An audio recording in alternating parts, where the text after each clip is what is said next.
Good morning everyone. हम लोगों ने वेक्टर्स टॉपिक अपना पूरा कंप्लीट कर लिया है। ठीक है, वेक्टर्स पूरा कंप्लीट कर लिया। अब हम लोग यहाँ पर प्रॉब्लम सॉल्व करेंगे कुछ, और फ्राइडे से हम नया चैप्टर स्टार्ट करेंगे, motion in a straight line. Motion in a straight line, ये हम फ्राइडे से शुरू करने वाला है। ठीक है, तो ये जो 4 डेज है इसमें हम बेसिक मैथमेटिक्स और वेक्टर्स की प्रॉब्लम्स ही डिस्कस करेंगे, जो भी हमारी डिफ़िकल्टी है ना। वेक्टर्स में तुम लोगों को वैसे डीपीपी मैंने यहाँ पर उसकी प्रॉब्लम्स के सॉल्यूशंस लिख कर सेंड किए थे, पर फिर भी कुछ स्टूडेंट्स हैं कि वो बोल रहे थे सर कुछ अच्छी प्रॉब्लम्स आप क्लास में करा दीजिए। तो जो यहाँ पर हमारी बेटर प्रॉब्लम्स है वो मैं क्लास में ही करूँगा डिस्कस। ठीक है ना। तो वेक्टर्स में हमें ये चैप्टर को बेसिकली 3 पार्ट तो तुम डिवाइड कर सकते हो। एक पार्ट में क्या है हमारा एडिशन और सब्ट्रैक्शन, ऐसे बोल सकते हैं। एक पार्ट में क्या है एडिशन और सब्ट्रैक्शन, है ना। बेसिकली ये वाला formula A vector plus B vector के मॉड का फॉर्मूला और A vector minus B vector के मॉड का फॉर्मूला, है ना। ये क्या था, ये था A square plus B square plus 2ab cos theta, इसका रूट, और ये था हमारा A square plus B square minus 2ab cos theta, उसका रूट। सेकंड पार्ट में हम बोल सकते हैं कि बेसिकली सब कुछ यहाँ पर कंपोनेंट्स के बारे में पढ़ना है, कंपोनेंट्स ऑफ अ वेक्टर। ठीक है, कंपोनेंट्स ऑफ अ वेक्टर, और उसमें फिर एडिशन और सब्ट्रैक्शन सीखा था हमने, कंपोनेंट्स ऑफ अ वेक्टर। ये अपना पार्ट इंपॉर्टेंट है। और थर्ड पार्ट में बोल सकते हैं प्रोडक्ट, वेक्टर को मल्टीप्लाई कैसे करते हैं। तो हमने सीखा था कि वेक्टर को मल्टीप्लाई करते हैं यहाँ पर बेसिकली यहाँ पे 2 रूल्स हैं। ठीक है, डॉट रूल और क्रॉस रूल। ठीक है, तो इन सब के हमने कॉन्सेप्ट सीख लिया, तो तुम्हें बस यहाँ पे समराइज किया है। अब कुछ प्रॉब्लम का डिस्कशन और कुछ इम्पॉर्टेंट यहाँ चीज़ है जो अब हम लोग कर सकते हैं डिस्कस। इतना बेसिक हमें पूरा क्लियर होना चाहिए। देखो बेसिक यहाँ पे क्लियर होना चाहिए, इतना हमारे दिमाग में होना चाहिए कि ऐसा ऐसा कुछ होता है। हो सकता है कि हमें वो अभी पूरा याद ना हो पाए, लेकिन तुम्हें डरना नहीं है बिल्कुल भी। नहीं याद हो पाया तो कोई प्रॉब्लम नहीं है। जैसे जैसे हम लोग फिजिक्स में आगे बढ़ेंगे, जैसे इस चैप्टर में आएंगे, इसके अगले चैप्टर में आएंगे, तो हमें और अच्छे से फील आएगी कि हाँ वेक्टर्स और बेसिक मैथमेटिक्स की एप्लीकेशंस बेसिकली हमें यहाँ पे इन चैप्टर में सीखने को मिलेगा। फर्स्ट चैप्टर ये है, सेकंड चैप्टर है मेरा मोशन इन अ प्लेन। वहाँ पर तुम्हें ये सब कुछ अच्छे से समझ में आएगा। ठीक है, और फिजिक्स में जैसे आगे बढ़ेंगे तो इनकी एप्लीकेशंस और ज़्यादा। अभी हमें पता नहीं कि एग्जैक्टली फिजिक्स में क्या यूज़ आने वाला है। तो जैसे जैसे आगे बढ़ेंगे तो इनके एप्लीकेशंस जब आएंगे फिजिक्स में तो हमें और अच्छे से फील आएगी इनकी। ठीक है, तो सबसे पहले आज हम करने वाले हैं ये जो लामीज़ थ्योरम है, ये जो हमने पढ़ा था लामीज़ थ्योरम। लामीज़ थ्योरम क्या थी वो मैं फिर से बता देता हूँ कि तुम्हें क्या याद रखना है सिर्फ। ठीक है, कुछ बच्चे वो स्टेटमेंट को लेकर कंफ्यूज हो रहे थे। स्टेटमेंट अगर इंग्लिश वीक है तो हो सकता है कि हमें नहीं समझ में आए कि स्टेटमेंट क्या हो, हमसे क्या बोल रहा है, पर हमारे कोई भी काम की चीज़ नहीं है स्टेटमेंट क्या लिखा है। लामीज़ थ्योरम तो में अब क्या क्या क्या ध्यान रखना है कि 3 वेक्टर्स होने चाहिए। कितने वेक्टर्स होने चाहिए? सिर्फ 3 वेक्टर्स होने चाहिए। ठीक है, और हमें ये यहाँ पर गिवन होना चाहिए कि वो जो यहाँ पर 3 वेक्टर्स हैं इनका सम क्या है, इनका सम 0 है। ये 3 वेक्टर्स मान लेते हैं कि ए वेक्टर लिया है, बी वेक्टर लिया है एंड ये सी वेक्टर लिया है। और सेकंड चीज़ क्या है कि उन वेक्टर का सम 0 होना चाहिए, है ना। ठीक है, यहाँ पर वो 3 वेक्टर का सम क्या होना चाहिए, 0 होना चाहिए। ये भी ये कंडीशन फुलफिल होनी चाहिए कि ये तुम्हारा है ना मस्ट है कि ये 2 कंडीशंस अपनी होनी चाहिए कि लामीज़ थ्योरम सिर्फ 3 वेक्टर्स के लिए एप्लीकेबल है और 3 वेक्टर्स का सम अगर 0 है। और अगर मैं उनका यहाँ पर ये फिगर ड्रॉ कर पाऊँ तो फिगर में लेट्स से कि मैं एक पॉइंट पे सारे वेक्टर्स को ड्रॉ कर पा रहा हूँ, तो ए वेक्टर ऐसा दिख रहा है। ठीक है, मान लेते हैं ए वेक्टर ये दिख रहा है, मान लेते हैं कि ये बी वेक्टर मुझे ऐसा दिख रहा है और सी वेक्टर मुझे फिगर में ऐसा दिख रहा है। ठीक है, ऐसा मान लेते हैं। और ए वेक्टर के ये सामने एंगल अल्फा है, तो अल्फा क्या है एंगल, यहाँ पे हम बोल सकते हैं अल्फा मेरा एंगल बी और सी वेक्टर के बीच का है, ठीक है। बी के सामने वाला एंगल ये एंगल, बी के सामने वाला एंगल ये एंगल बीटा है, तो हम ये बोल सकते हैं कि बीटा मेरा एंगल ए और सी के बीच का एंगल बीटा है, ठीक है। ए और सी के बीच का एंगल बीटा है, और सी के सामने वाले एंगल को बोल देते हैं कि चलो ये तुम्हारा एंगल यहाँ पर गामा है, तो हम ये बोल सकते हैं कि मेरा गामा ए और बी के बीच का एंगल। अगर ऐसा फिगर मेरा बन रहा है, एक चीज़ ये कि अगर ये 3 वेक्टर्स यहाँ 0, तो हम ऐसा फिगर ड्रॉ कर सकते हैं। और अगर ये फिगर हमने ड्रॉ कर लिया तो लॉमिस थ्योरम हमसे बस इतना बोलता है कि ये जो वेक्टर है, इस वेक्टर का मैग्नीट्यूड अपॉन में इसके सामने ये जो एंगल है, इसके सामने ये जो एंगल है उसका साइन, तो साइन अल्फा, इस एंगल का मैग्नीट्यूड अपॉन साइन अल्फा, ये इक्वल होगा इस वेक्टर का मैग्नीट्यूड अपॉन इसके जो सामने एंगल है उसका साइन लेना है, तो साइन बीटा, और ये इक्वल होगा, और ये इक्वल होगा ये जो वेक्टर दिया सी वेक्टर, तो सी वेक्टर का मैग्नीट्यूड अपॉन इसके सामने का एंगल है ये गामा, तो अपॉन साइन है ना गामा। तो ये इक्वेशन लिख सकते हैं। इस इक्वेशन को अगर लिख दिया तो बेसिकली हम बोल रहे हैं कि ये इक्वेशन लिखना ही हमारा क्या है, यहाँ पे लॉमिस थ्योरम है। तो यहाँ कंडीशन क्या है, कंडीशन ये है कि 3 वेक्टर्स होने चाहिए, 3 वेक्टर्स का सम 0 होना चाहिए, और अगर मैं ये फिगर ड्रॉ कर पा रहा हूँ, फिर ये फिगर मैंने ड्रॉ कर लिया, तो ये वेक्टर उसके सामने का एंगल है ना अल्फा, तो A upon sine alpha is equal to B upon sine beta is equal to C upon sine gamma.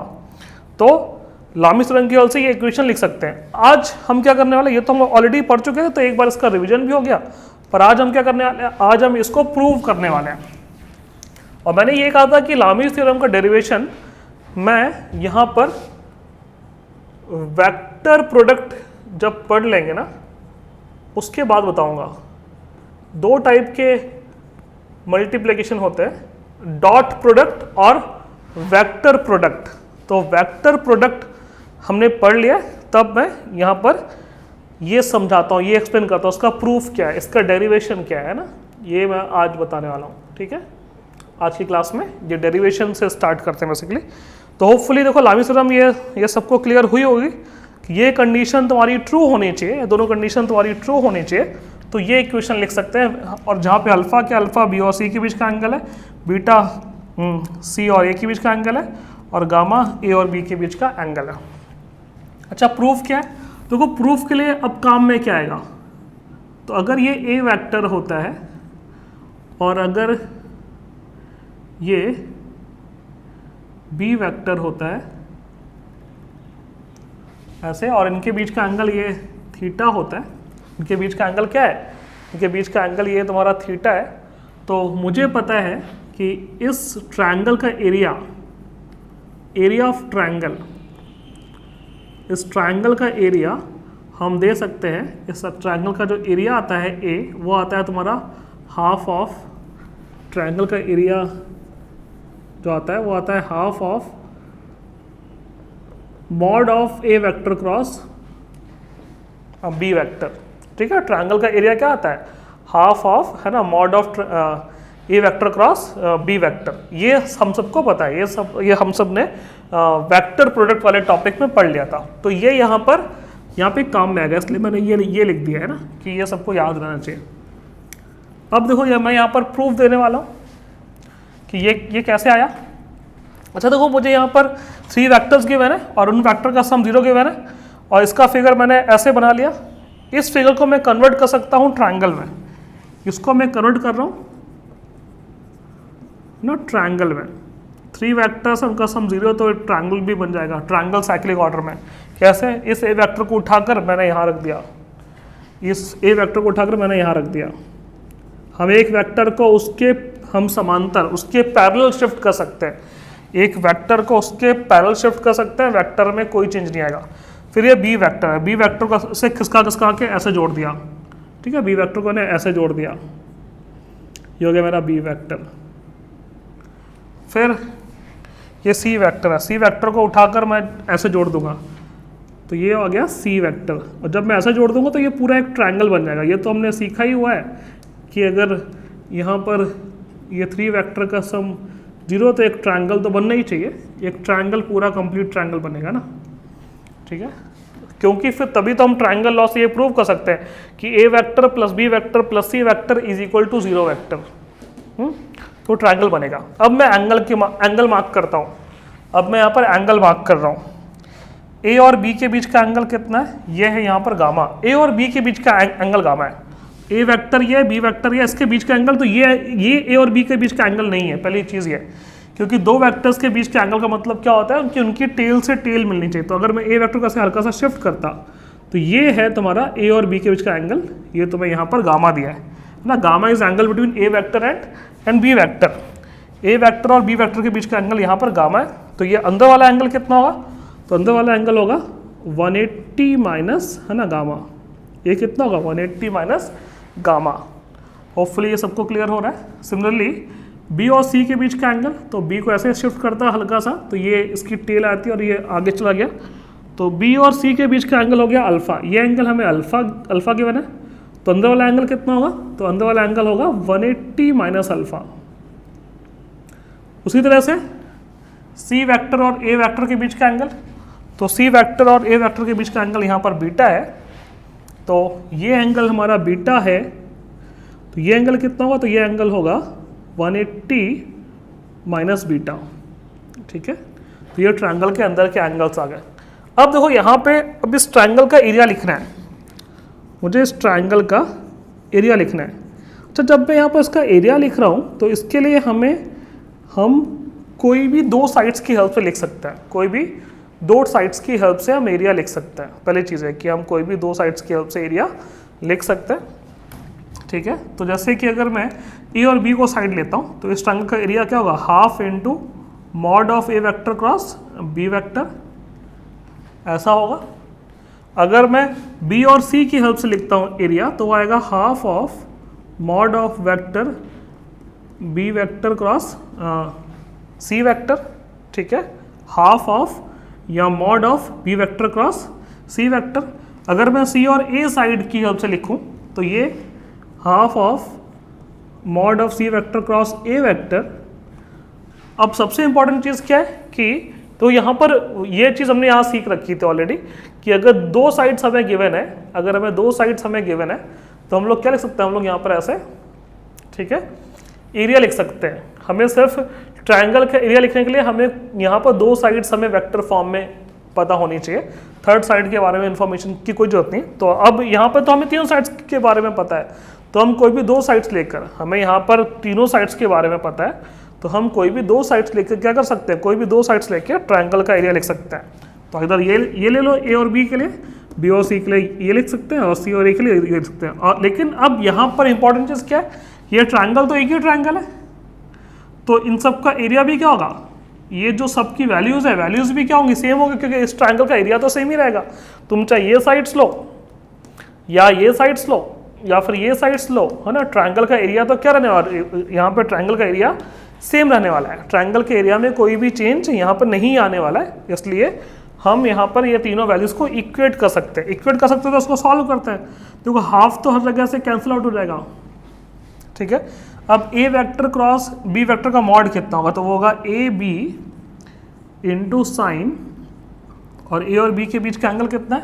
तो ए और बी के बीच का एंगल है तुम्हारा यहाँ पर गामा। अगर तुम 180 माइनस यहाँ पे गामा भी लेके चलते हो ना, तो ये तुम लोग को सबको पता होना चाहिए कि sine 180 minus theta sine theta के इक्वल होता है ना।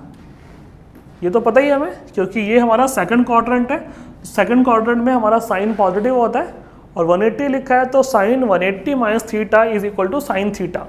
इसलिए कोई फर्क नहीं पड़ता अगर तुमने गलती से ये यहाँ पे लिख भी लिया ना, तो भी आंसर में कुछ फर्क नहीं पड़ेगा। लेकिन हमें दिख रहा है कि ए और बी के बीच का एंगल गामा है, तो तुम यहाँ पर, है ना, गामा लिख सकते हो ऐसा डायरेक्टली, या फिर तुम्हारी इच्छा है तुम साइन 180 माइनस, है ना, गामा भी लिख लो। यहाँ आते हैं तो बी और सी के लिए लिख रहे हैं, इनके बीच का एंगल कितना? अल्फा है। तो ये आएगा तुम्हारा B C sine alpha is equal to C और ए। तो सी और ए के बीच का एंगल कितना है? बीटा है। तो ये आएगा सी ए साइन बीटा। होपफुली इतना क्लियर हो गया ना कि इसको सॉल्व किया तो फाइनली ये आ गया। तो हम क्या कर रहे हैं? हमने यहाँ ट्रायंगल बना लिया, ट्रायंगल का सिर्फ एरिया लिख रहा है, ट्रायंगल का सिर्फ एरिया लिख रहा है। अब हम कोई भी दो साइड्स लेकर ट्रायंगल का एरिया लिख सकते हैं। कोई भी दो साइड लेके हम ट्रायंगल का एरिया लिख सकते हैं और इसकी हेल्प से हमने ये वैल्यूज़ लिख ली। अब इसको आगे बढ़ाते हैं, ये पोर्शन मैं रब कर देता हूँ।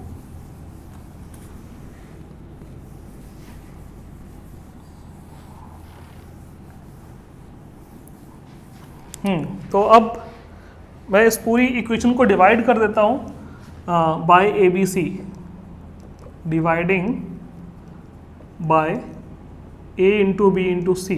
तो ये दिखाई देगा मुझे ऐसा, ए बी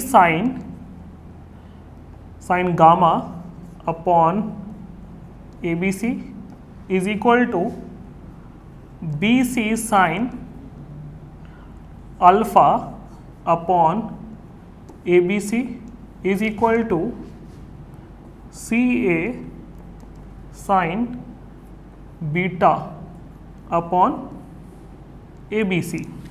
ठीक है, ऐसा दिखाई देगा। तो ए बी से ये ए बी कैंसिल आउट हो गया, बी सी से ये बी सी कैंसिल आउट हो गया और ए सी से ये ए सी कैंसिल आउट हो गया। ठीक है, तो ये मुझे दिखाई देने वाला है। इतना नोट कर लो, मैं ये पोर्शन फिर रब कर देता हूँ।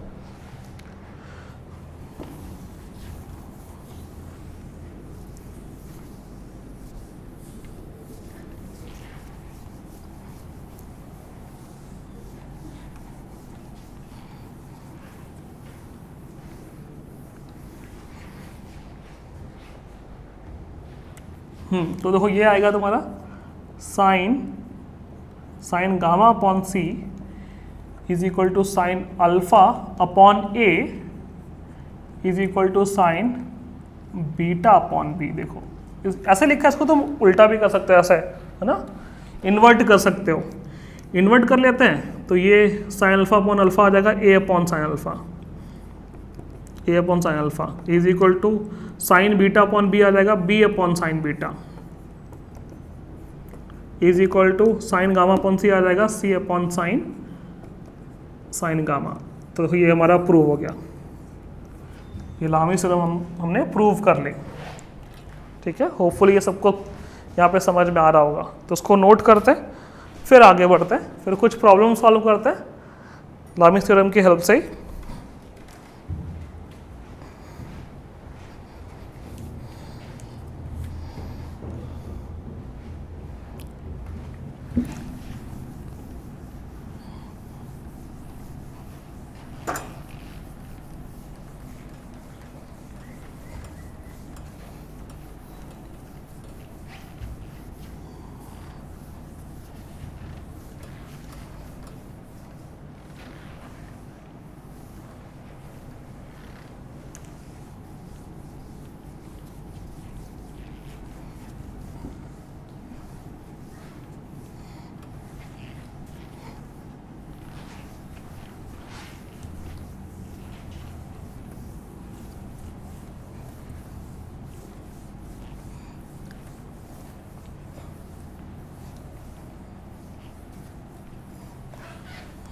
तो यहाँ पर अब फिर से एक मैं प्रॉब्लम सॉल्व करके दिखाता हूँ, जिससे कि हमें कॉन्फिडेंस आ जाए।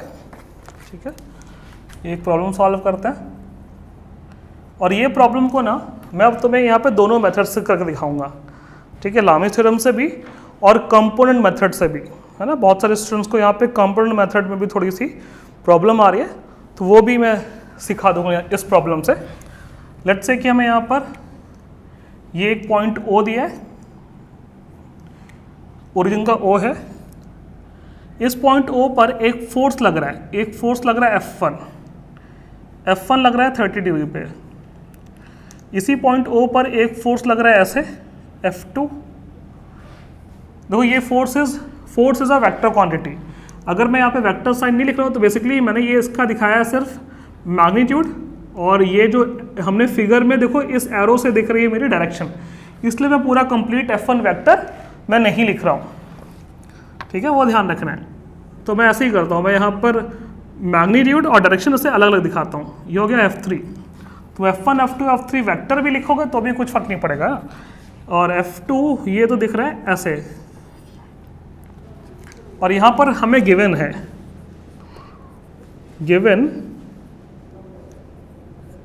क्या चीज़ हमें गिवन है कि A vector plus B vector plus C vector, sorry यहाँ पर हमें ये गिवन है, यहाँ पे ए बी सी थोड़ी लिया, मैं तो लिया है F1 F2 F3 कि F1 vector plus F2 vector plus F3 vector is equal to 0। मतलब कि हमें ये गिवन है कि इन सब फोर्सेस का सम, इन सब फोर्सेस का सम हमें 0 गिवन है। अच्छा, इसको हम लोग एक स्टेटमेंट में ऐसे भी लिखा होता है ना, ये जो यहाँ पे चीज़ मैंने लिखी ना मैथमेटिकली, ये स्टेटमेंट में ऐसे भी लिखी होती है कि टोटल फोर्स, कि ऐसे लिख सकते हैं, ये जो पॉइंट O है, ये जो पॉइंट O है, O मार्क कर रखा है, ये ऐसे लिख सकते हैं कि point O is in equilibrium, कि पॉइंट O मेरा किस में है, इक्विलिब्रियम में है। ठीक है, पॉइंट O मेरा इक्विलिब्रियम में है। ठीक है ना, इसको बोलते हैं संतुलन में, संतुलन में पॉइंट O मेरा किस में है, संतुलन में। ओके, तो पॉइंट O का, अगर पॉइंट O मेरा इक्विलिब्रियम में है तो उसका मतलब क्या होता है, उसका मतलब ये होता है, इक्विलिब्रियम का मतलब क्या होता है, ये ध्यान रखना है जब भी ये फिजिक्स में लिखा होगा, तो इक्विलिब्रियम का मतलब ये होता है कि हमारे पॉइंट O पर ये जो नेट फोर्स होगा, ठीक है, नेट फोर्स होगा, ये 0 होगा। ये चीज़ तुम्हें बहुत अच्छे से समझ में आने वाली है एनसीईआरटी के चैप्टर नंबर 5 में ना, चैप्टर 5 में इसकी एप्लीकेशन आता है। इसलिए यहाँ पर ये तुम्हारा अभी फर्स्ट टाइम है तो हो सकता है कि तुम्हें थोड़ा सा है ना कम फील आए, लेकिन चैप्टर 5 में जब पहुँचेंगे ना तो तुम्हें बहुत ही ज़्यादा, बहुत अच्छे से ये सब चीज़ें समझ में आने वाली है ना, क्योंकि वेक्टर्स का और बेसिक मैथमेटिक्स का एप्लीकेशन फिजिक्स में आगे ही बता पाऊंगा, अभी बताने जाऊंगा तो अभी हमारे पास कुछ ज़्यादा स्टोरीज तो है नहीं, तो हमें यहाँ पर कई बार क्या हो सकता है, डिफ़िकल्टी फेस करनी पड़ सकती है। ठीक है, तो कोशिश करते हैं। तो इक्विलिब्रियम का मतलब क्या होता है कि हमारे इस पॉइंट O पर जितने भी फोर्स लग रहे हैं, तो कितने फोर्स लग रहे हैं फिगर में, 3 फोर्सेस लग रहे हैं, तो ये 3 फोर्सेस का सम कितना होगा, 0 होगा। इसका मतलब क्या होता है, नेट फोर्स इक्वल टू 0, और नेट फोर्स का मतलब क्या होता है, जितने भी फोर्सेस लग रहे हैं उन सबका सम, तो F1 vector plus F2 vector plus F3 vector is equal to 0। ठीक है, ये चीज़। अब इसमें हमें क्या और गिवन है और क्या फाइंड करना है, तो देखो यहाँ पर if F3 is equal to 10 newton, अगर मान लो कि मैंने ये बोला है कि इसमें F3 की वैल्यू मेरी 10 न्यूटन है यहाँ पे, तो फिर then find F1 and F2। मुझे F1 और F2 फाइंड करना है, मुझे F1 की वैल्यू फाइंड करनी है और F2 की वैल्यू फाइंड करनी है। ठीक है ना, F3 की वैल्यू हमें गिवन है। तो अब मैं इस प्रॉब्लम को दो तरीके से करके दिखाऊंगा। फर्स्ट जो मेथड है वो है हमारा यहाँ पर लामीज थ्योरम। अब ये स्ट्राइक कर जाए, ये स्ट्राइक करने के ऊपर है, तुम्हें स्ट्राइक कर रहा है तो ठीक है। अब यहाँ पर लामीज थ्योरम क्यों एप्लीकेबल है, क्योंकि वी आर गिवन 3 वेक्टर्स, पहली चीज़ ये, और सेकंड चीज़ क्या है कि उन वेक्टर्स का सम क्या है, 0 है। इधर ऐसे लिखा होगा या फिर ये स्टेटमेंट में, इस स्टेटमेंट के फॉर्म में दिया होगा, इन दोनों में से कोई भी एक चीज़ होगी। तो वी आर गिवन 3 वेक्टर्स, तो फिर पहली चीज़ अपनी यहाँ पर अपनी टिक हो गई कि हाँ ये कंडीशन फुलफिल हो रही है, और हमें ये भी गिवन है कि उन वेक्टर्स का सम कितना है, 0 है, उन वेक्टर्स का सम कितना है, 0 है। तो लामीज थ्योरम इन सब जगह ही एप्लीकेबल होती है। ऊपर उसको अप्लाई करने के लिए हमें पता है कि इस फिगर में हर एंगल पता होना चाहिए। तो जैसे कि ये तुम्हारा F1 ऐसे गिवन है, F2 ऐसे गिवन है और F3 ऐसा गिवन है। तो मैं अब कोशिश करूं कि इनके बीच ये सारे एंगल्स पता लगाने की कोशिश करूं, तो क्या एंगल्स होंगे। तो देखते हैं यहाँ पर ये 30 है, ये मेरी x एक्सिस है, ये मेरी y एक्सिस है, ये 30 है। ये पूरा क्या होता है एंगल, x और y के बीच एंगल होता है 90। ये 30, तो ये कितना होगा, ये होगा 60, क्योंकि 60 प्लस 30 ही 90 होता है। ठीक है, 60 प्लस 30 ही 90 होता है। उसी तरह से मैं यहाँ पे आ सकता हूँ, ये पूरा x और y के बीच एंगल कितना होगा, 90 होगा। ये पूरा एंगल देखो 90 होगा, ये 60 है तो ये कितना होगा, ये होगा 30 होगा। अगर ये 30 आ गया है तो F1 और F2 के बीच एंगल कितना होगा, तो 60 प्लस 30, तो ये 90 हुआ एंगल। तो F1 प्लस F2 के बीच एंगल 90 होगा। फिर आते हैं F1 और F3 के बीच, ये 30 है और ये अपना हो गया 90, तो 30 प्लस 90, 30 प्लस 90 ये कितना होगा, ये होगा 120। तो F1 और F3 के बीच एंगल हो गया 120, F1 और F3 के बीच। उसी तरह से आते हैं F2 और F3 के बीच, तो F2 और F3 के बीच एंगल कितना होगा, तो ये 60 है और ये अपना 90 है, तो F2 और F3 के बीच एंगल होगा 60 प्लस 90, 60 प्लस 90, तो ये हो जाएगा हमारा 150। ये फिगर बन गया। तो लामी फिर हमसे ये कहती है कि तुम फिर ये इक्वेशन लिख सकते हो। क्या लिख सकते हो इक्वेशन, कि F1 और उसके सामने वाला एंगल, तो F1 अपॉन उसके जो सामने वाला एंगल है ना उसकी साइन वाली वैल्यू, F1 अपॉन साइन 150, ये इक्वल होगा F2 अपॉन साइन 120 के, और ये इक्वल होगा F3 अपॉन साइन 90 के। ठीक है, ये अगर ये चीज़ लिख ली तो बेसिकली हमने क्या कर लिया, हमने लामीज थ्योरम यूज कर ली। इसका मतलब ये है सिंपल सा। ठीक है, अब आगे बढ़ते हैं। अब मुझे सॉल्व करना है, अब हमें सिर्फ अब सॉल्व करना है। ठीक है, अब मैथमेटिक्स सॉल्व करना है। तो ध्यान दो, अगर ऐसा लिखा है तो तुम यहाँ पर ये भी बोल सकते हो ये पार्ट इसके इक्वल होगा, और तुम ये भी बोल सकते हो कि ये पार्ट इसके इक्वल होगा। ये तीनों आपस में इक्वल है। इसका मतलब क्या, इसका मतलब ये कि F1 अपॉन साइन 150 इक्वल है F3 अपॉन साइन 90 के। मैंने इसी का ही पार्ट मैंने एक्चुअल में यहाँ पर यही क्यों यूज़ किया, क्योंकि मुझे F3 की वैल्यू पता है, इसलिए मैंने ये वाला पोर्शन यूज़ किया ना, इन दो लोगों को साथ में ले लिया पहले। ठीक है, क्योंकि मुझे F3 पता है, F3 मुझे यहाँ पर पता है, तो उसको सॉल्व करना बचता है। F1 हमें फाइंड करना है, साइन 150 कितना होगा। अगर तुम में से किसी को नहीं पता है साइन 150 कितना होगा, तो देखो तो मैं यहाँ बता देता हूँ, यहाँ कर देता हूँ सॉल्व, है ना। तो साइन 150 डिग्री, इसको लिख सकते हैं हम लोग यहाँ पे साइन 180 माइनस 30, ऐसे लिख सकते हैं। याद हो कि हमने क्वाड्रेंट रूल सीखा हुआ है। क्या सीखा हुआ है, क्वाड्रेंट रूल सीखा हुआ है। ठीक है, साइन 180 माइनस ये 30, ये मेरा कौन सा क्वाड्रेंट है, ये मेरा सेकंड क्वाड्रेंट। ये एंगल मेरा कौन सा क्वाड्रेंट है, ये एंगल है मेरा सेकंड क्वाड्रेंट। सेकंड क्वाड्रेंट में साइन क्या होता है, ये पॉजिटिव होता है ना। ऐड शुगर टू कॉफी, तो साइन पॉजिटिव है, और 180 लिखा है तो फिर रेशियो चेंज नहीं होगा, मतलब कि साइन का साइन ही रहेगा, तो साइन 30 आएगा। और साइन 30 की वैल्यू कितनी होती है, 1/2। तो साइन 150 भी कितना होगा, 1/2। तो साइन 150 होगा 1/2 is equal to F3। F3 हमें कितना गिवन है यहाँ पे 10 अपॉन साइन 90, साइन 90 तो होता है 1। अच्छा, इसमें से ये 2 तो यहाँ आ जाएगा ऊपर, तो इसको और सॉल्व करें आगे, तो ये 2 इंटू F1, ये 2 इंटू F1 किसके इक्वल होगा यहाँ पर, ये 10 के। तो यहाँ से F1 कितना आएगा, F1 आ जाएगा 5, F1 आएगा 5, और यूनिट क्या है इसकी, यूनिट है न्यूटन, तो 5 न्यूटन। तो F1 आ जाएगा यहाँ पे 5 न्यूटन। इतना क्लियर हुआ ना। अब हम लोग फाइंड करते हैं F2। इतना नोट करो, फिर मैं F2 फाइंड करके दिखाता हूँ।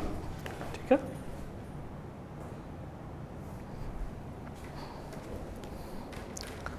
F2 फाइंड करते हैं। ये पोर्शन मैं रब कर देता हूँ और यहीं पर ये F2 फाइंड करता हूँ, उसको नोट कर लेना है ना।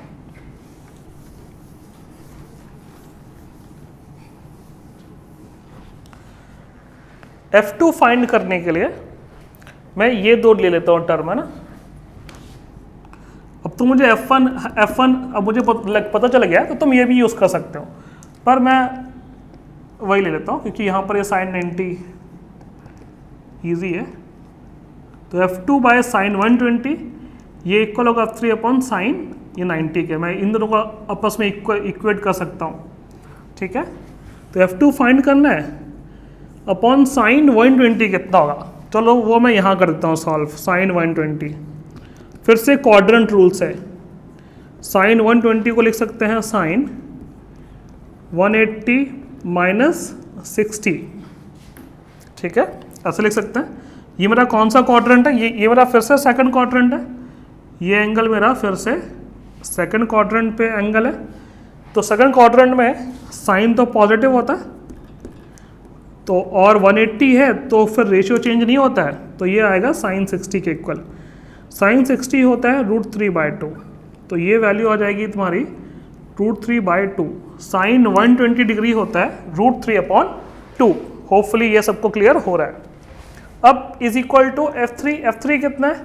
F3 हमें गिवन है यहाँ पे 10/sin 90। साइन 90 कितना है? 1। सॉल्व करते हैं, ये 2 जाएगा ऊपर, तो ये आएगा 2 × F2/√3 इज इक्वल टू 10। तो वहाँ से 2 5 यहाँ 10 आ गया, तो F2 आ गया है हमारा 5√3 न्यूटन। तो ये मैंने F2 और F3 फाइंड कर लिए, नहीं सॉरी F1 और F2। F1 फाइंड किया था मैंने 5 न्यूटन, है ना, F1 फाइंड किया था मैंने 5 न्यूटन और F2 फाइंड किया है 5√3 न्यूटन। ठीक है, इतना होपफुली सबको क्लियर हो गया, इसको नोट करो। फिर मैं यहाँ पर सेकंड मेथड से फाइंड करता हूँ कि F1 और F2 की वैल्यू क्या होगी। ये मेरा फर्स्ट मेथड यूज़ किया मैंने। क्या यूज़ किया यहाँ पे? लामीज़ थ्योरम। और कई बार ऐसा होता है कि हमें ये स्ट्राइक नहीं करता है, हमारे दिमाग में आता ही नहीं कि ये यूज़ कर पाए। क्यों? क्योंकि हमारे दिमाग में क्या आता है? हमारे दिमाग में सबसे पहले आता है कंपोनेंट मेथड, क्योंकि मैं तुम्हें एक्चुअल में उसी को ही फोर्स करता हूँ कि बार बार वही यूज़ करो, क्योंकि वो जो मेथड है उसमें 3 वेक्टर्स हो, 1000 वेक्टर्स हो, सबके लिए एप्लीकेबल है। 3 वेक्टर्स हो, 4 वेक्टर्स हो, 5 वेक्टर्स हो, वो मेथड सबके लिए एप्लीकेबल है। ठीक है, इसलिए मैं एक्चुअल में वही बोलता हूँ कि हमें बार बार क्या यूज़ करना है? कंपाउंड मेथड यूज़ करना। लेकिन अगर ये स्ट्राइक कर जाए तो प्रॉब्लम बहुत ही जल्दी सॉल्व हो जाती है ना। अब मैं इसी को सॉल्व करके दिखाता हूँ यूजिंग कंपाउंड मेथड। तो ये पूरा पोर्शन मैं रब कर देता हूँ, ये पोर्शन मैं पूरा रब कर रहा हूँ और मैं यहाँ पे सॉल्व करने इसको फिर से सॉल्व करने वाला हूँ कंपाउंड मेथड की हेल्प से, और तुम्हें फिर वो भी क्लियर हो जाएगा। और ये ध्यान रखना है कि इसको लेकर फिर से टेंशन नहीं लेनी है, क्योंकि इसके ऊपर बहुत सारी प्रॉब्लम्स आने वाली है। किस चैप्टर में? लॉज ऑफ मोशन चैप्टर में, एनसीईआरटी का चैप्टर नंबर 5। एनसीईआरटी का चैप्टर नंबर 5 ना, वहां पर इस टाइप की बहुत सारी प्रॉब्लम्स आने वाली हैं। तो इसलिए हमें अभी सीखने की कोशिश करनी है, पर ज़्यादा लोड नहीं लेना है।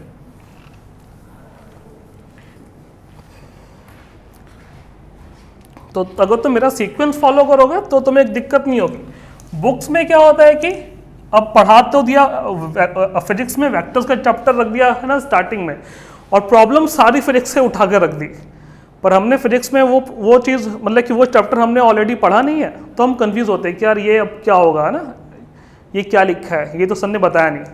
पर मैं तो तुम्हें वो चीज़ अब वहाँ एक्सप्लेन करूँगा, मतलब कि जब वो चैप्टर में आएगा।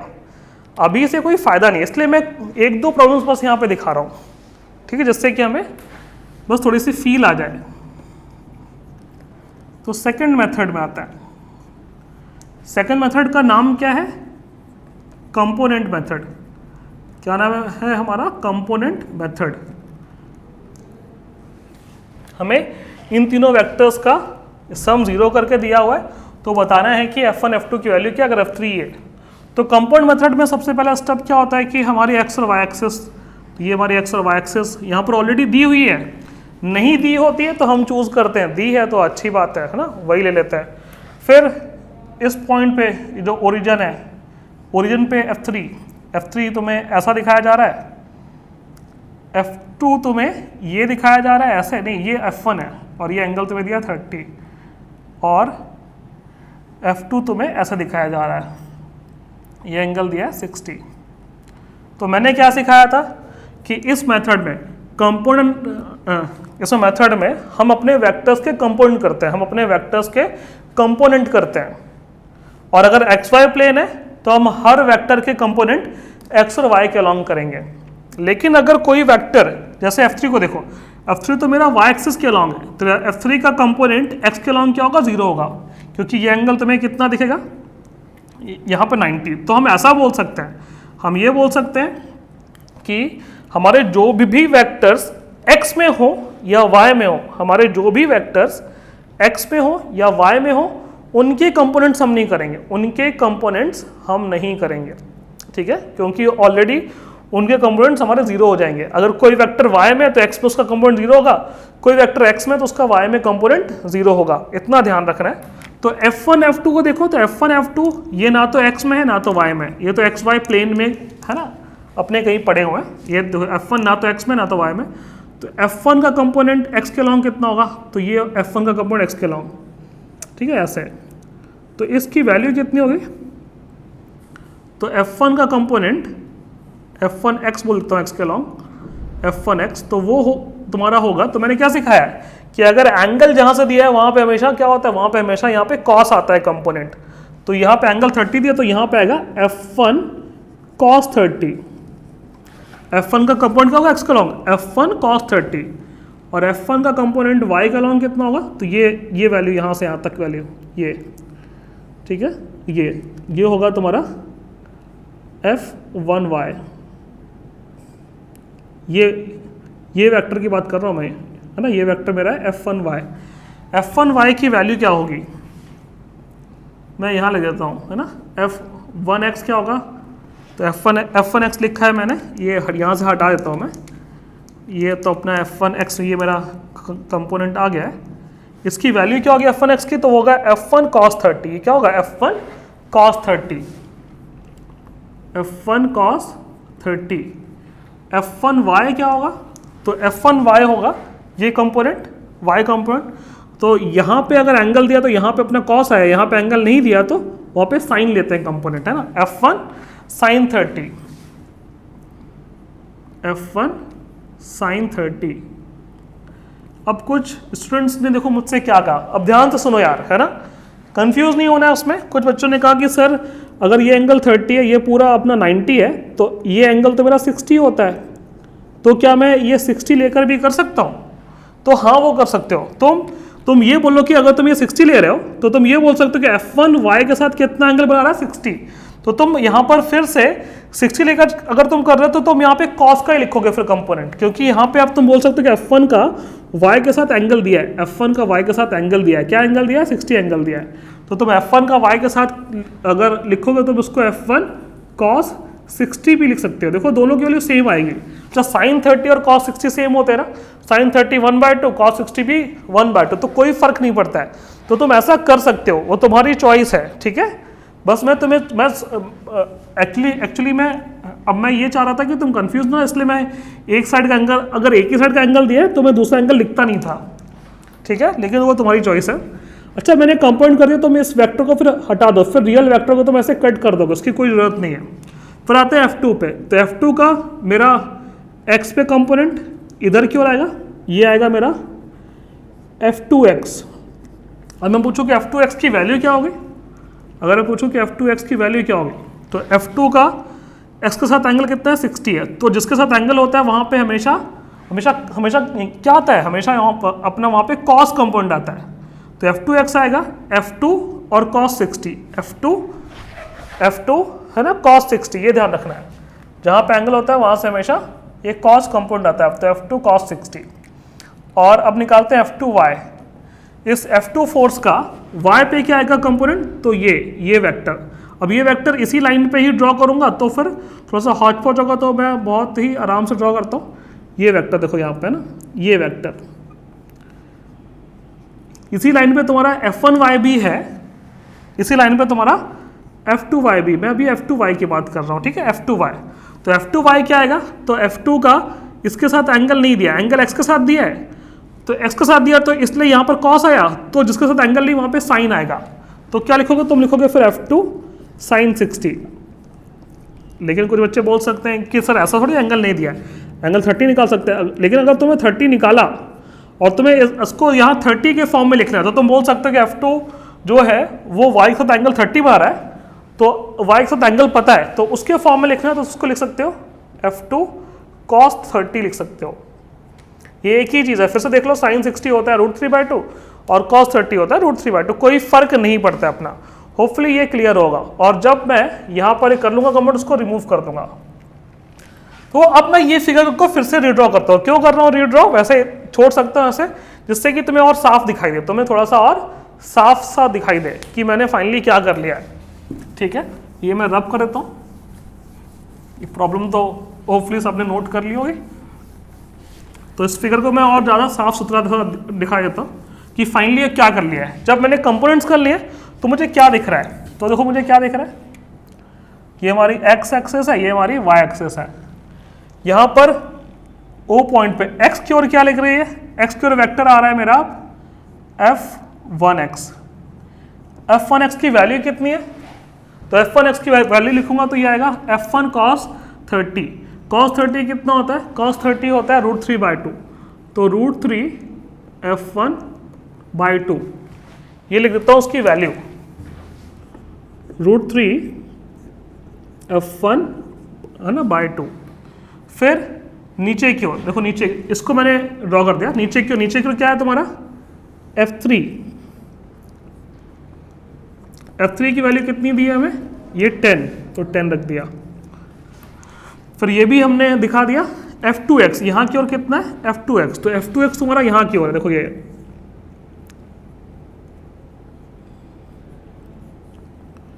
f2x की वैल्यू कितनी है, f2x मतलब ये, इसकी वैल्यू कितनी है, तो cos 60 कितना होता है 1/2, तो f2/2, cos 60 कितना होता है 1/2, तो f2 इंटू 1/2, तो f2/2, तो ये आ जाएगा तुम्हारा f2/2। फिर आते हैं यहाँ पर देखो दो है, अब दोनों को लिखना है आराम से। तो पहले मैंने f1y लिखा, ये f1y कितना है तुम्हारा, वो है तुम्हारा f1 sin 30 f1 cos 60, जो भी लिखो, cos 60 होता है 1/2, sin 30 होता है 1/2, तो f1/2 तुम इससे लिखो या इससे लिखो, f1/2 आएगा। f1y कितना आएगा, तो f1/2 है ना, तो ये आएगा तुम्हारा f1/2। फिर इसी में एक और है f2y, तो ये f2y को मैंने यहाँ दिखा के थोड़ा सा ऐसे ऊपर को दिखा दिया ऐसे, जिससे कि साफ सुथरा दिखाई दे ऐसे, ये पॉइंट O है। तो f2y की वैल्यू कितनी है, तो ये है तुम्हारा, यहाँ से आएगा, तुम चाहे ये लिखो या ये लिखो, मैं ये यूज़ करता हूँ। तो f2 sin 60 को कितना होता है √3/2, तो √3 f2/2 ये आ जाएगा अपना √3 f2/2। अब क्या है, अब हमें बताओ यहाँ पर क्या गिवन है, हमें क्या गिवन है, हमें गिवन है net force on O is 0। अगर O पर नेट फोर्स अपना 0 है तो हम ये बोल सकते हैं कि x के अलॉन्ग, हम इससे क्या बोल सकते हैं, इससे ये बोल सकते हैं कि x के अलॉन्ग भी अपना नेट फोर्स क्या होगा, 0 होगा x एक्सिस के अलॉन्ग, और y एक्सिस के अलॉन्ग भी अपना नेट फोर्स कितना होगा, 0 होगा। इसका मतलब ये है सिंपल सा, क्योंकि मैंने क्या सीखा था कि x को अलग सॉल्व कर सकते हो, y को अलग सॉल्व कर सकते हो, क्योंकि x और y एक्सिस एक दूसरे के इंडिपेंडेंट होती है ना। यहाँ पे कंपोनेंट जो अपना मेथड है, इसमें यही तो फायदा है कि हम सारे वेक्टर्स को, जो वेक्टर्स हमारे x और y में थे भी नहीं, उनको भी हम x और y में ले आते हैं, उनको भी हम लोग x और y में ले आते हैं। फिर x को अलग सॉल्व कर सकते हैं, y को अलग सॉल्व कर सकते हैं। तो अगर हमें ये दिया हुआ है कि टोटल फोर्स O पर 0 है, तो हम ये बोल सकते हैं कि x के अलॉन्ग भी फोर्स 0 होगा, y के अलॉन्ग भी फोर्स 0 होगा। तो अगर मैं x के अलॉन्ग लिखूं तो x के अलॉन्ग क्या बोल सकते हो कि भाई एक फोर्स यहाँ दिख रहा है, एक फोर्स यहाँ दिख, तुम्हें जब मैं बोलूँ x को देखना है तो तुम्हें y नहीं देखना है, तो तुम्हें y नहीं देखना है, तो तुम्हें क्या दिख रहा है, एक फोर्स यहाँ पर है अपना पॉजिटिव x की ओर है, एक फोर्स यहाँ नेगेटिव x की ओर है, और टोटल फोर्स अपना 0 है। तो इन दोनों फोर्स का ये जो मैग्नीट्यूड आपस में क्या होना चाहिए, आपस में इक्वल होना चाहिए, इन दोनों फोर्सेस का मैग्नीट्यूड आपस में इक्वल होना चाहिए। तो यहाँ से हम ये बोल सकते हैं कि F2/2 ये इक्वल होगा तुम्हारा √3 f1/2। ठीक है, इसको सॉल्व करने पर देखो 2 से 2 कट गया, तो यहाँ से आगे equation F2 equal to √3 f1, ये आगे तुम्हारी फर्स्ट इक्वेशन। ठीक है, ये तो हमने किया है x के अलॉन्ग। अब आते हैं हम लोग y के अलॉन्ग सॉल्व करते हैं। तो y एक्सिस के अलॉन्ग अगर सॉल्व करें तो y के अलॉन्ग ये दिख रहा है, तो y के अलॉन्ग ऊपर की ओर फोर्सेस दिख रहे हैं, ये फोर्सेस ऊपर की ओर है, ये फोर्स तुम्हारा नीचे की ओर है, और यहाँ पे नेट फोर्स अपना 0 है, तो जितना फोर्स ऊपर है उतना फोर्स नीचे होना चाहिए। सिंपल सी चीज़ है, अगर टोटल फोर्स 0 है तो जितना फोर्स ऊपर है उतना फोर्स नीचे की ओर होना चाहिए। तो हम ये बोल सकते हैं कि ऊपर की ओर कितना फोर्स है, ये है तुम्हारा √3 f2/2 और प्लस f1/2, ये हो गया फोर्स ऊपर की ओर। ये किसके इक्वल होगा, ये इक्वल होगा नीचे की ओर फोर्स के, नीचे कितना फोर्स है, ये 10, ये आ गई सेकंड इक्वेशन। अब तुम यहाँ पे फर्स्ट इक्वेशन और सेकंड इक्वेशन का यूज करके तुम F1 और F2 निकाल सकते हो ना, F1 F2 तुम अब निकाल सकते हो। ठीक है, फर्स्ट का यूज करना है तुम्हें और ये सेकंड का यूज करना है, तुम्हें F1 F2 निकालना है। तो पहले इतना नोट करो, फिर मैं तुम्हें सॉल्व करके दिखाता हूँ। देखो ये हम लोग सॉल्व कर रहे हैं यूजिंग कंपाउंड मेथड, और तुम्हें दिख रहा है कि हमें टाइम लग रहा है, क्योंकि हमें पहले कंपाउंड्स करने पड़ेंगे, फिर x को अलग लिखना पड़ेगा, y को अलग और यहाँ पे लिखना पड़ेगा, फिर भी अब मुझे अभी भी सॉल्व करना है। अभी भी दो इक्वेशन आई, इन दोनों को सॉल्व करना है, जबकि लामी थ्योरम से ये थोड़ा सा जल्दी हो गया था। ठीक है, तो लामी थ्योरम ऐसा मान लो कि वो एक तुम्हारा शॉर्ट ट्रिक टाइप की चीज़ है। वैसे ये जो मेथड है अपना कंपाउंड मेथड है, ये सदाबहार मेथड है। इसमें 3 फोर्सेज हो, 4 फोर्सेज हो, 1000 फोर्सेज हो, जितने भी मर्जी फोर्सेज हो, ये मेथड हमेशा एप्लीकेबल है। इसलिए मैं बोलता हूँ कि बार बार इसको तो एटलीस्ट दिमाग में रखना है। लेकिन अगर 3 फोर्सेज है, सम 0 है, तो अगर स्ट्राइक कर जाए कि वी कैन यूज यहाँ पे लामीज थ्योरम, वो स्ट्राइक कर जाए तो अच्छा है, तो तुम्हारा टाइम बहुत बचेगा। देखो मैं सॉल्व करता हूँ इन दोनों को अब। ठीक है, होपफुली सबने ये नोट कर लिया। देख लो यहाँ पे सॉल्व करता हूँ। सॉल्व कैसे करूँगा, ये जो F2 है ना, यहाँ पे ये सेकंड में F2 है ना, F2 को मैं यहाँ से पुट कर दूंगा, यहाँ से ऐसे पुट कर देता हूँ। तो फर्स्ट को सेकंड में पुट कर दिया मैंने। ठीक है, F2 को पुट कर दिया, तो यहाँ क्या दिखाई देगा, यहाँ दिखाई देगा √3/2, ये √3/2 लिखा है, और F2 की वैल्यू को पुट कर दिया √3F1, F2 को पुट कर दिया √3F1, और बाकी वैसे ही रहा। बाकी क्या रहा, F1/2, तो ये F1/2 is equal to 10, √3 into √3 वो होता है 3, तो सॉल्व करने पर ये आएगा √3 इंटू √3, तो ये 3, तो 3/2 F1 plus F1/2 equal to 10। अब सॉल्व करेंगे तो एलसीएम तुम्हारा 2 आ जाएगा, ऊपर आएगा यहाँ 3F1 प्लस 1F1, तो 4F1 इज इक्वल टू 10, 2 2 ज़ा 4, तो यहाँ से F1 आ जाएगा मेरा 5 न्यूटन। देखो अब अपना पहले भी आंसर देखो, F1 का 5 न्यूटन आ रहा था। एक बार F1 5 न्यूटन आ गया तो इस F1 को तुम यहाँ पुट कर दो, ये फर्स्ट में पुट कर दो। अगर तुम फर्स्ट में पुट कर दोगे F1 को, तो F2 कितना आएगा, F2 आएगा 5 इंटू √3, F2 कितना आएगा 5 इंटू √3। तुम देखो यहाँ पे ये भी कर सकते हो, है ना, putting F1 equal to 5 in first, तो F2 कितना आएगा, F2 आएगा √3 इंटू F1, तो आएगा 5√3 न्यूटन। देखो यही मैंने प्रूव किया था यहाँ पर लामी थ्योरम की हेल्प से। तो होपफुली अब सबको शायद यहाँ क्लियर हो गया होगा कि कंपाउंड मेथड और लामी थ्योरम हमें कैसे यूज़ करनी है। और लामी थ्योरम हमें यहाँ पर एक ही केस के लिए यूज़ कर सकते हैं, 3 वेक्टर्स होने चाहिए, उनका सम 0 होना चाहिए। कंपाउंड मेथड्स अपने 3 वेक्टर्स हो, 4 वेक्टर्स हो, 5 वेक्टर्स हो, 1000 वेक्टर हो, सबके लिए यूज़ कर सकते हैं। इसको नोट करके फिर आगे बढ़ते। आगे तो आज नहीं कर पाएंगे, आज का टाइम तो हो गया, तो आज की क्लास में इतना ही। अगली क्लास में हम कुछ और प्रॉब्लम सॉल्व करेंगे और अपने मॉड्यूल सॉल्व करेंगे।